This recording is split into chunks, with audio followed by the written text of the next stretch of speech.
तो hello guys भाई, कैसे हो आप सब। आप सबका फिर से वेलकम है अपने इस चैनल पे। और आज मैं सबके कमेंट के आंसर देने वाला हूँ। और उससे पहले मैं आप लोगों को बता देता हूँ एक बहुत ज़रूरी चीज़, या आप ये भी समझो कि मैं आपसे क्वेश्चन पूछ रहा हूँ या सजेशन ले रहा हूँ। वो ये है कि क्या मुझे अभी कोई व्हीकल अपडेट करना चाहिए। मतलब आप लोगों को जो है कौन सा व्हीकल ऐसा है जिसको लेने का बहुत मन करता है, मतलब टू व्हीलर्स में या स्कूटर्स में। तो वो जो है मैं आप लोगों के लिए लूँगा जो कि डेली कम्यूट के हिसाब से हो। अब ऐसा नहीं कि आप टू व्हीलर्स में कुछ बोल दो सुपर स्कूटर वगैरह तो वो भाई वो नहीं ले सकते, क्योंकि वो हर कोई यूज़ नहीं करेगा या हर कोई ले भी नहीं पाएगा, ना ही मैं ले पाऊँगा अभी, है ना, क्योंकि मेरा भी कोई यूज़ नहीं है। क्योंकि सुपर स्कूटर्स अपने इंडिया के हिसाब से होते ही नहीं है, वो तो जस्ट राइड के लिए होते हैं, जिनको बस एक शौक पूरा करना है, थोड़ा सा शो ऑफ करना है बहुत तगड़े वाला, तो उनके लिए ठीक है वो। बट हमें एक ऐसा प्रोडक्ट चाहिए होता है जो कि डेली कम्यूटिंग में भी सही रहे, भले ही चलो उसमें स्पेस ना हो बट थोड़ा बहुत प्रैक्टिकल हो, या तो वो थोड़ा सा यूनिक हो और साथ ही साथ भाई उसका बजट भी एक इंडियन इन्वायरमेंट के हिसाब से सेट हो या सही हो, तो कोई सोचेगा भी लेने के लिए। और अगर मैं भी लूँगा तो फिर मैं उसका रिव्यू करूँगा तो बहुत सारे क्वेश्चंस भी आएंगे, क्योंकि जो लोग उस चीज़ को लेना चाहेंगे वही क्वेश्चंस करेंगे। तो इसलिए मैं पूछ रहा हूँ, अगर नॉर्मल कोई स्कूटर है आपकी नज़र में जो आपको पसंद है, क्या मुझे वो लेना चाहिए, या मैं सोच रहा हूँ कि थोड़ा सा वेट करूँ। कुछ नया मैंने सोचा है, थोड़ा सा वक्त है उसके लिए, ज़्यादा वक्त भी नहीं है, थोड़ा सा वक्त है, तो मैंने यही सोचा कि मैं पूछ लेता हूँ। अगर मुझे आप लोगों का डिसीजन सही लगा तो वो चीज़ मैं कर लूँगा, वरना जो मैंने प्लान किया वो तो पक्का है, वो तो होना ही है। तो गाइस चलो, ये तो थी एक पर्सनल बात।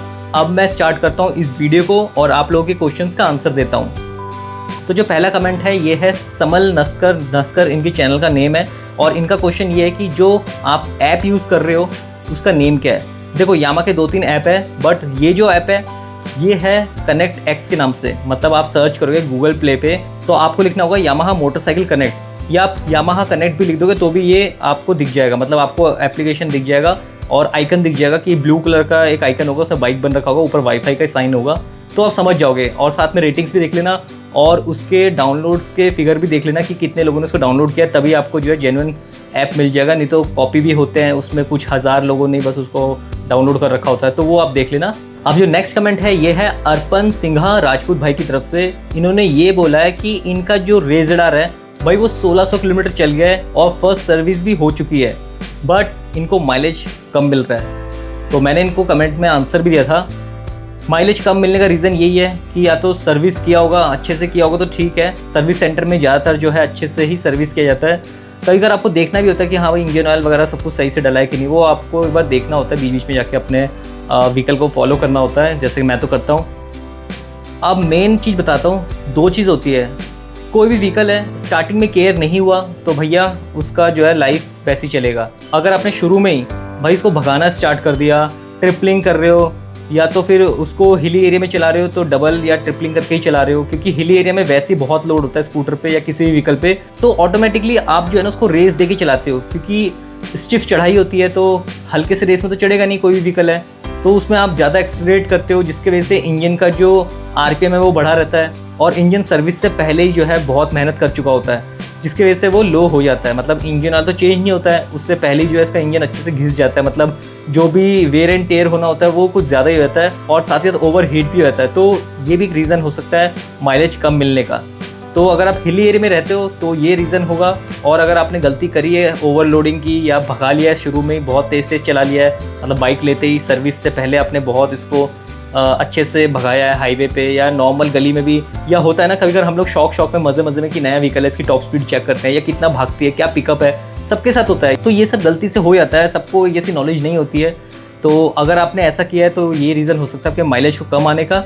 अगर ऐसा नहीं है, सर्विस भी टाइम पे हुआ है, तो आपको सर्विस स्टेशन जाना चाहिए, या तो उससे पहले शोरूम विजिट करना चाहिए कि यार मैंने तो आपसे ये व्हीकल लिया है, क्योंकि अभी तो नया ही है व्हीकल और अच्छे से चलाया सब कुछ। मतलब आपको अपने ऊपर विश्वास होगा तो ही जाना है ऐसे, क्योंकि अगर आपने गंदी तरह से चलाया और आप शोरूम पहुंच गए तो वो आपका ब्लेम है, मतलब वो आपके ऊपर ही लगेगा, क्योंकि फिर वो आपकी गलती है। अब जो नेक्स्ट कमेंट है ये है कुश्तव भाई की तरफ से। इन्होंने लिखा है कि ये जो ब्लूटूथ डिवाइस है ना उन्होंने भी हटा दिया अपने व्हीकल से, क्योंकि उन्हें लग रहा था कि यार अगर ये ब्लूटूथ डिवाइस ख़राब हो जाए या ख़राब है तो फ़र्क नहीं पड़ेगा, क्योंकि उतना ज़्यादा यूज़ नहीं करते होंगे वो भी, जैसे कि मैं भी नहीं करता हूँ। बट बैटरी ख़राब हो जाए तो वो लॉस है। एक तो नया बैटरी आएगा आपका 1500 का, 1400, 1200, जितने का भी आएगा वो अलग चीज़ है, वो एक अलग खर्चा है। प्लस अगर रास्ते में कहीं ख़राब हो जाए बैटरी और आपकी रेस डार भाई किक नहीं है, तो समझो आप फंस गए, है ना, क्योंकि ना ही इसमें कोई गियर है। अगर गियर वाली व्हीकल होती तो हम उसको फर्स्ट या सेकंड गियर में लगा के स्टार्ट कर सकते हैं, किक ना होने के बावजूद भी। बट अगर ना ही उसमें किक है और ना ही उसमें गियर्स हैं तो आप जो है मुश्किल में पड़ जाओगे। तो इससे अच्छा है कि अगर आपको लगता है कि डिवाइस आपका यूज़ नहीं है तो उसको हटा दो। और मैं तो ये भी कहता हूँ कि आप जो है ना LED बल्ब यूज़ क्या करो। जो मैंने आपको एक वीडियो में बताया था कि मैंने टेल लाइट में, अपनी यामाहा रेज़र के टेल लाइट में नॉर्मल बल्ब को हटा के LED बल्ब जो है लगा दिया था। तो इससे क्या है कि आपकी बैटरी लाइफ इंक्रीज़ होती है और जो उसका कंजप्शन है ना वो कम हो जाता है। और साथ ही साथ आपके SMG मोटर में भी लोड कम पड़ता है, या जो भी उसको बैटरी को चार्ज करता है, अल्टरनेटर कह लो, इन सबको जो है ना थोड़ा सा रिलीफ मिलता है। और LED बल्ब बहुत ही सस्ते भी आते हैं, ऐसा नहीं है कि आपको बहुत महंगा खर्च करना पड़ रहा है। आपको अगर लोकल मार्केट में जाओगे तो 100 रुपये का एक बल्ब मिल जाएगा और थोड़ा सा दिखने में भी अच्छा लगता है। बहुत से लोग बोलते हैं भाई ब्लिंक करता है तो वही छपरी वाला लुक, सेम बात आ जाती है। नहीं, वो ब्लिंक करने का रीज़न बहुत अच्छा है। जब आप पैनिक ब्रेक करते हो तो आपके पीछे जो होता है ना, तो उसको पता चल जाता है कि हाँ भाई गाड़ी के लाइट अचानक से बहुत बार जल रहे हैं। तो मतलब उसका जो माइंड है ना वो समझ जाता है कि हाँ इसने ब्रेक लगाया, अच्छे से ब्रेक लगाया।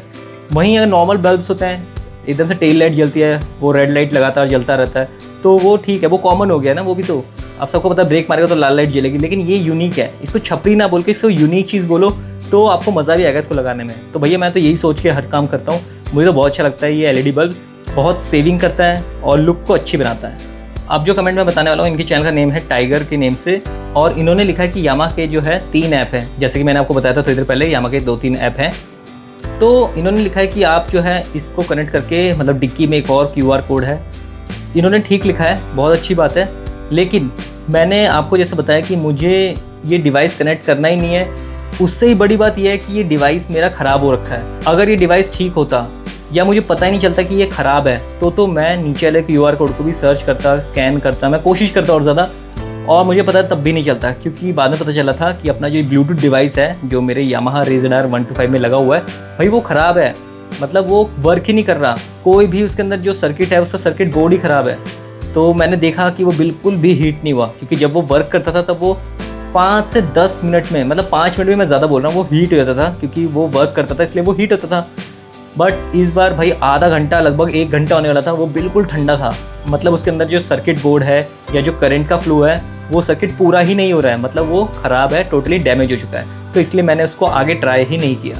तो गाइज़ अब बढ़ते हैं अपने नेक्स्ट वीडियो के कमेंट पे, जो कि वाइब्रेशन टेस्ट मैंने अभी किया था अपनी यामाहा रेज़र 125 में। तो जो पहला कमेंट है वो है RB राजेश भाई की तरफ से। इन्होंने पूछा है कि क्या आपका रेज़र 65 पे वाइब्रेट करता है, मतलब 65 की स्पीड में जब वो चलता है तो क्या वो वाइब्रेशन करता है। देखो मैंने जो नोटिस किया है ना, इसको वाइब्रेशन करते हुए 78 या 80, मतलब ऐसे 75 से 80 के बीच में या 78 के बीच में हल्का सा वाइब्रेशन आता है। वो वाइब्रेशन भी जो है ना, मेरे को लगता नहीं कि वाइब्रेशन है, वो जो इसके पैनल्स होते हैं उसमें थोड़ा सा, बहुत माइनर, मतलब जो नहीं चलाता है रोज़ उनको पता भी नहीं चलेगा। और मैं भी यही कह रहा हूँ कि ना से भी ना के बराबर, वो समझो वाइब्रेशन है ही नहीं। बट फिर भी इन्होंने बोला है तो इसके हिसाब से मैं एकदम डिटेल में बता दे रहा हूँ कि वो शायद आपको थोड़ा सा लग सकता है। और ये भी नहीं कह सकता कि वो हर एक व्हीकल में ऐसा होता हो। तो मुझे तो एकदम स्मूथ लगता है अपना रेज़र, बहुत मज़ा आता है चलाने में। इवन मैं इसको 85 तक भी ले आता हूँ ना तो भी मुझे उतना स्मूथ लगता है, बहुत ही अच्छा लगता है। वाइब्रेशन मैं बताता हूँ कब आएगा, जब ये 90 तक जाने की कोशिश करती है। 90 के बाद तो भाई एफर्ट लगता है किसी भी व्हीकल पे, मतलब जो भी ऐसे डेली कम्यूटर वाले व्हीकल्स होते हैं, तो तब वाइब्रेशन आएगा। पूरा इंजन जो है अपने पूरे पीक पे होता है, पूरे एकदम उसने अपना पूरा जान लगा रखा था उस टाइम, तो तब वाइब्रेशन आता है। और 85 तक, 80 तक तो मुझे एकदम स्मूथ लगता है, बहुत मज़ा आता है। बट अभी जो है कुछ साउंड आता है मेरे यामाहा रेज़र में, वही मैं आपको बहुत बार बता चुका हूँ। वो क्या है, जो मोबाइल होल्डर है एल्यूमिनियम का है भाई, उसमें गैप आ गया होगा, उसके जो स्क्रू है वो ढीले हुए होंगे, जिसकी वजह से वो हिलता है तो आवाज़ आती है और वो बहुत डिस्टर्ब करता है भाई वो आवाज़। लेकिन मैं सोचता हूँ कि अब ठीक करूँगा। लेकिन जैसे ही जब भी मैं अपनी यामाहा रेज़र पे बैठता हूँ तब मुझे याद आता है यार इसमें, फिर मैं भूल गया। तो लेकिन इस बार मैं सोचा भाई पक्का जैसे मैं अपनी पार्किंग में जाऊँगा ना, सबसे पहले मैं यही ठीक करूँगा। नेक्स्ट कमेंट है भाई, इनके चैनल का नेम बहुत मस्त है। इनकी चैनल का जो नेम है वो है डाकू के नेम से। भाई डाकू ही है ना, हाँ डाकू ही है।